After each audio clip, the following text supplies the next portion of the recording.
I'm going to start out with a quote.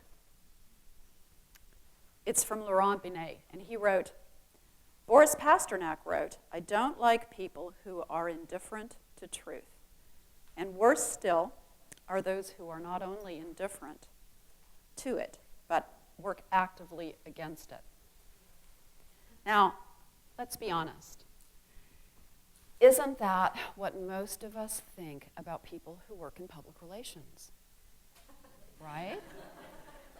I mean, they manipulate the truth, they spin it. They don't just try to hide it, they actively work against it. They smile and they tell us a pretty lie, but really they're hiding some ugly truths. In journalism, when a journalist leaves the news reporting business and accepts a job in public relations, that's called going to the dark side. Now, I teach journalism and I teach public relations. And actually, the only really ethical and the only really professional public relations is based on truth, and it serves the truth. Now, I'm also an attorney, and I had the wonderful experience of working on the exoneration of a death row inmate. I was one of a legal team, and I have spoken often about the legal hurdles that we had to overcome, the legal battles that we faced. But a part of our work really has been overlooked, and that is that we also used the techniques and the tactics of public relations in order to achieve justice for a man who served 18 and a half years in prison on Texas death row for a crime that he did not commit. So that's what I want to focus on today. And his name was Anthony Graves, and the first thing I'd like to do is tell you just a little bit about his case. Now, back in 1992, a family of 6 was brutally murdered. And this happened in Somerville, Texas. Somerville, Texas is about a 2.5 hour drive from Houston. That's where I live. And the victims were a 45-year-old woman, her 16-year-old daughter, and 4 children, all under the age of 10. They were stabbed. They were bludgeoned. One of them was shot. Then gasoline was poured over their bodies and their house was set on fire.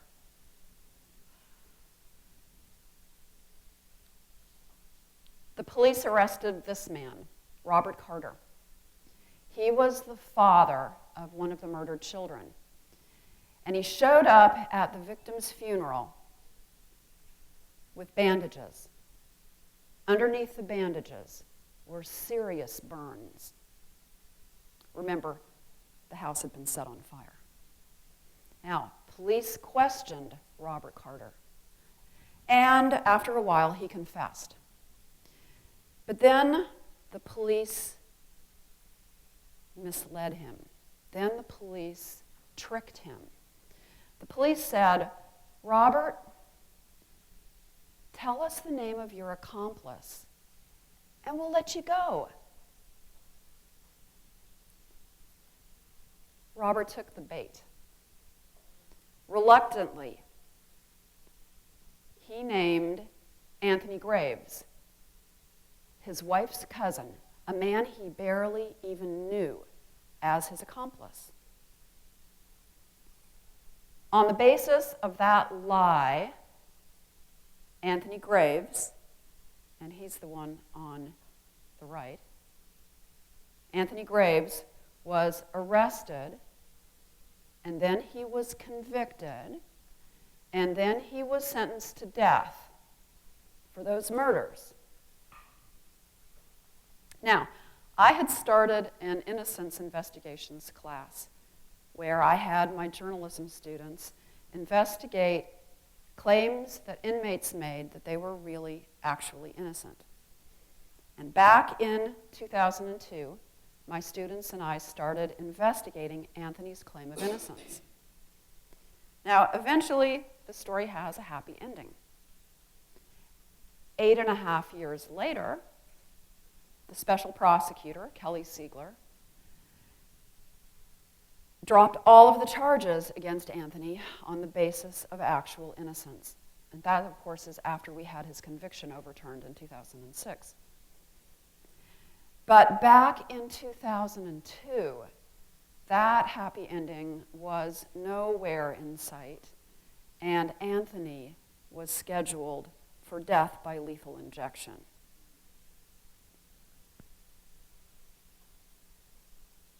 Now, the first thing we had to do was to investigate Anthony's claim of innocence. We had to determine whether he was telling us the truth. Maybe he was really guilty. Oh, sorry. So, in conducting the investigation, the first thing I want to talk about is simply the importance of interpersonal communication skills. To conduct this kind of a factual investigation, we had to find people. Then we had to convince them to talk to us. And we had to convince them to talk to us about things that they would probably rather forget. And if they talked to us, what that meant was that they were going to have to get involved. When we reached out to people, we could not entrust our communications to the telephone or to email. My students and I had to go and find people and talk to them face to face. We went to their homes, and we went to their offices, and we met them in restaurants, and we met them in bars, and we met them in parks, and we met them in jails. And we talked to them. And when communication really matters, when it's a question of life or death, you need to talk to them face to face. You need to talk to them in person. We had to know our audience, and we had to relate to our audience, whether I was interviewing a conservative white jailer or whether I was talking to scared African-American neighbors of the victims. My students and I had to learn to listen, to ask questions, but to never judge. It's a basic public relations principle to know your audience and relate to your audience. Now, many of the people who I spoke with did not want to like me. They thought I was a bleeding heart, death penalty opponent who wanted to open up all the jails and let the convicts out. I had to convince them that I did not have that as my agenda. I was really only interested in finding out what happened. We wanted to know the truth.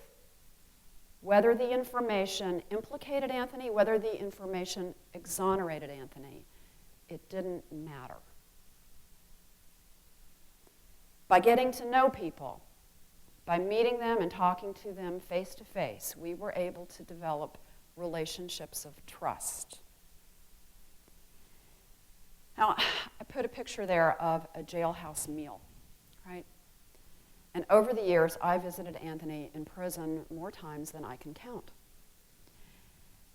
And the people at the jail, the jailers, the guards, the dispatchers, the deputies, they didn't like me either. And look at it from their perspective, really. I was, in their mind, I was trying to work to set a mass murderer free. But over the years, and it was years, they got to know me and they got to know Anthony. Now, when you go visit a prisoner in jail, he just misses his meal. He goes to bed hungry that night because they don't bring him his meal. But after a certain number of years, when I would go to visit Anthony and it happened to be mealtime, not only would they bring him his tray to the visitation room, they'd bring a tray for me too. Now, I will point out, it's probably not a good idea to eat the food. Don't eat the food. But my point is that by building this relationship, by seeing me all the time, by getting to know me, you know, the guards, the jailers, the deputies, the dispatchers, they started relating to me and to Anthony as human beings. And that resulted in better treatment for my client. And a lot of busy trial lawyers, a lot of busy professionals, they'll say, you know, I'm sorry, I don't have the time. I can't drive 2.5 hours one way and 2.5 hours back to meet with somebody to talk to them about a case. But honestly, that was the secret to our success. That's what we did differently. That's how we learned more about his case than anybody else ever had. So our interpersonal skills brought us to the conclusion, to the factual conclusion, that Anthony was innocent. But the world still saw him like this. The world still saw him in prison garb with his hands handcuffed and his ankles shackled. We had found the truth, but we needed help to bring that truth to the world. We needed the media. And so the second part of our public relations campaign, if you will, was really basic media relations.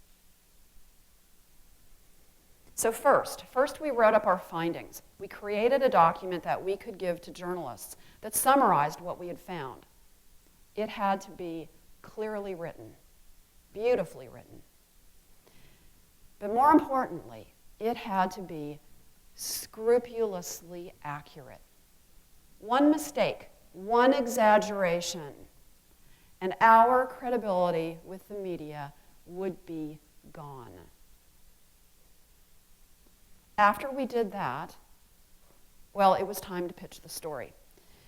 Now, it was a little shocking, I think, to find that we were told by certain media folks, oh, innocent man on death row, that story's been done.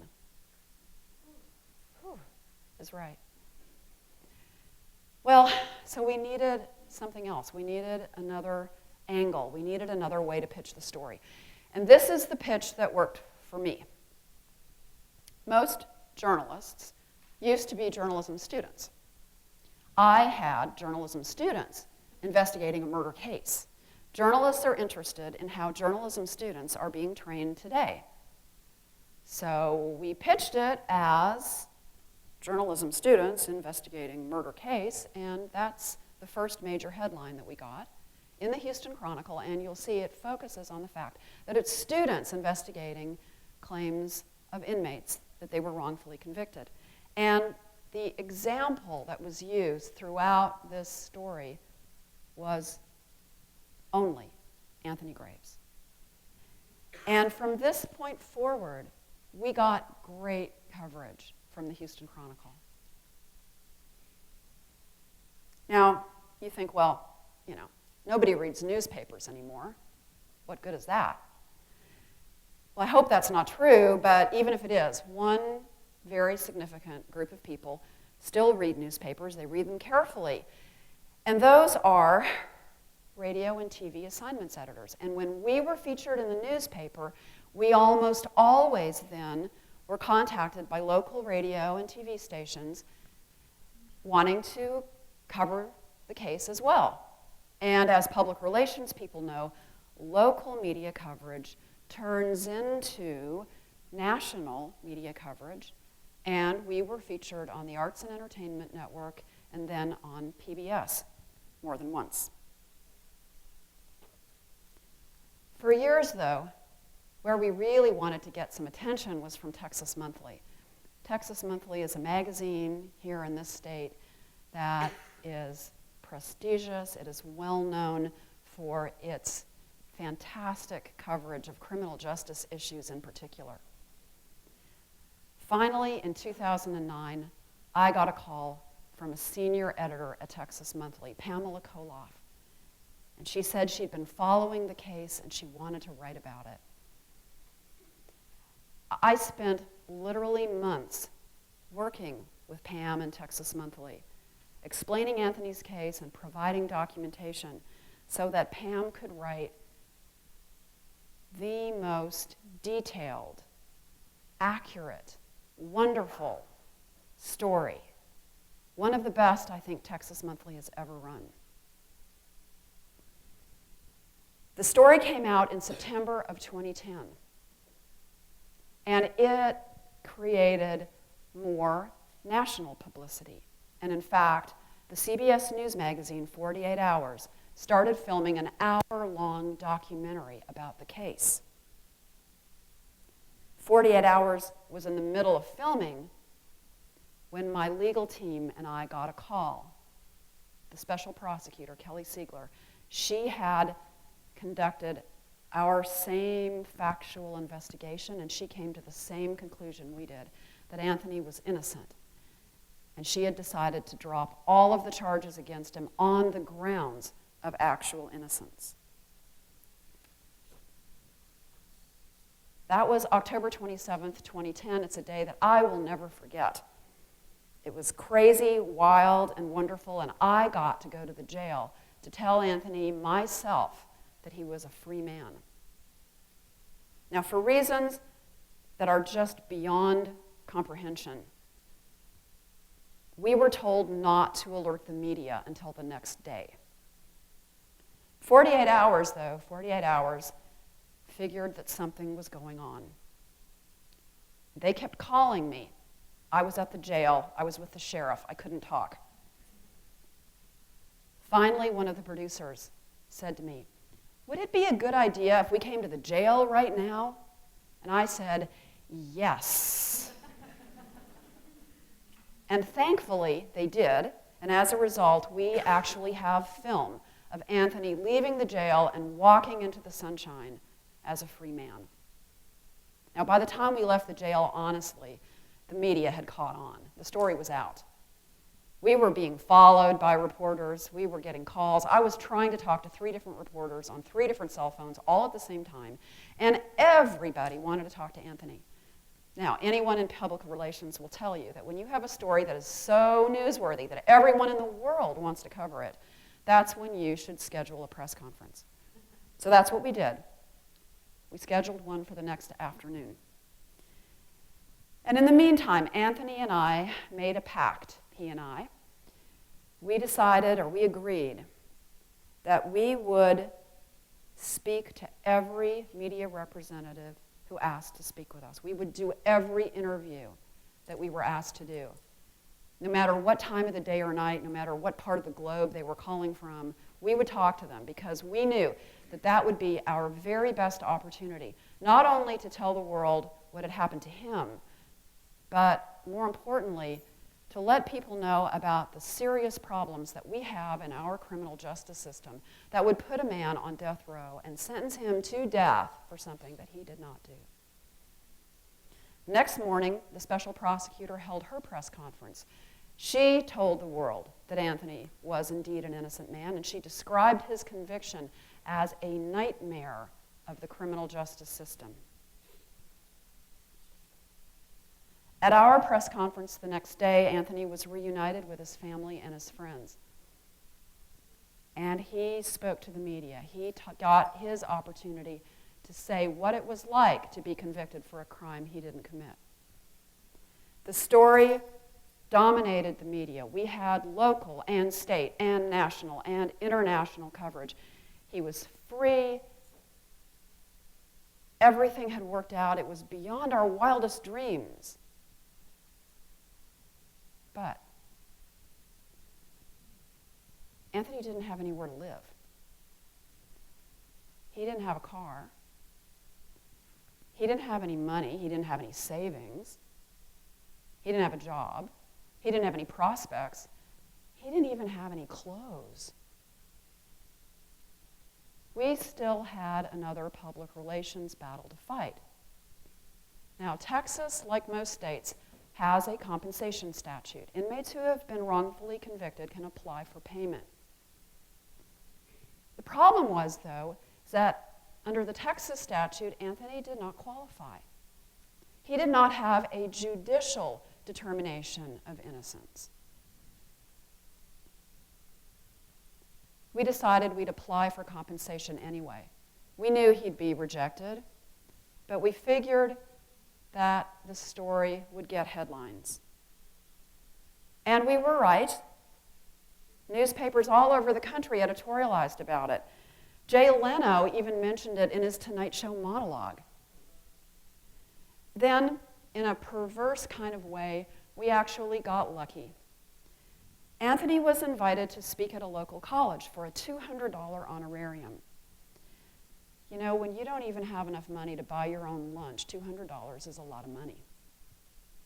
When the college went to write the check to give to Anthony, the state took it. The state took it. The state garnished it. The state said Anthony owed it money. For all those years he was on death row, he didn't make his child support payments.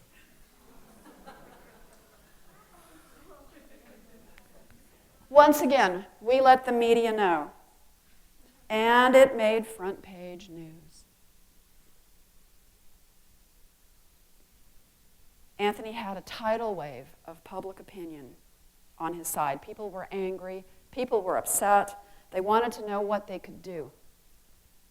We had to strategize. How can we harness the power of this public opinion? We decided that our best approach was actually to go to the state legislature to see if we could get the law changed. That meant lobbying. Anthony and I and other members of our team went to Austin. We met with state legislators. We talked to them about changing the statute, rewriting it. Now, at the time, Rick Perry was the governor, and he was running for president. And he had received a lot of bad publicity about Anthony's case. And we were given many opportunities in the press to badmouth Rick Perry about it. But we heard through back channels that the governor was actually inclined to try to help Anthony if we didn't blame him. Sometimes the best public relations is knowing when to say nothing at all.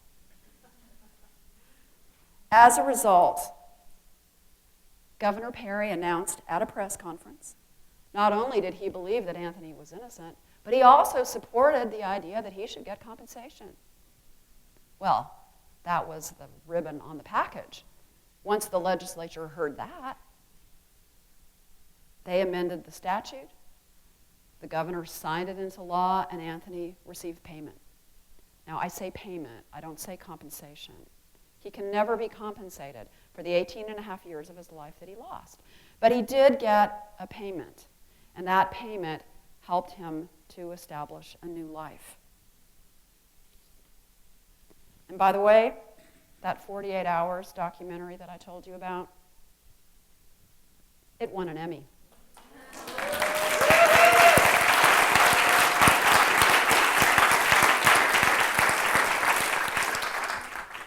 Okay, I'll leave you with one final slide. On the left, that's Anthony before he went to prison. On the right, that's Anthony today. Now, I am very happy to tell you that he is doing very, very well. But don't let the happy ending fool you. This is not a feel-good story. It was a miracle that he was not executed by the state for something he did not do. To save his life, we had to find the truth. And then we had to communicate that truth in a way so that the world was convinced of his innocence. That is a tall order. That is public relations at its very best. It serves the truth, not lies, not spin. It works to achieve a public good, not ego, not profit, not prestige. And it's genuine. It's not image. It's not illusion. In ethical, dedicated hands, public relations can help to save a life, and it can change the world. Thank you.